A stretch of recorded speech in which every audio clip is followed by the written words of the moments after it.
Pemirsa, menghadapi ancaman virus corona, Bupati mengatakan akan melarang pejabat dalam jajaran pemerintah Aceh Besar untuk melakukan perjalanan dinas keluar daerah. Mudah-mudahan PMI. Bupati Aceh Besar Muwardi Ali mengatakan akan melarang pejabat dalam jajaran pemerintah Aceh Besar untuk melakukan perjalanan dinas keluar daerah. Pemerintah Kabupaten Aceh Besar ikut memberikan perhatian terhadap wabah COVID-19 yang melanda dunia saat ini.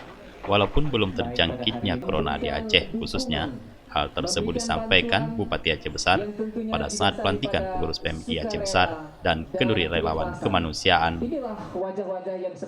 Instruksi Bupati, kepada DPR, kepada semuanya, bahwa tidak melakukan perjalanan dinas dengan tugas dinas sampai batas waktu yang belum. Muwardi Ali mengatakan bahwa wabah corona itu merupakan wujud dari peringatan Tuhan yang menunjukkan bahwa Allah itu adalah satu-satunya penguasa di dunia ini yang benar-benar ada dan berkuasa atas kehendaknya. Disampaikan Bupati, corona tidak mengenal si kaya maupun si miskin. Ia tidak mengenal pejabat ataupun masyarakat. Bupati Aceh Besar mengharapkan agar masyarakat lebih mendekatkan diri kepada Allah Subhanahu wa Ta'ala dan menjaga kesehatan diri, keluarga, dan lingkungan. Dari Aceh Besar, Tim Liputan Aceh TV melaporkan.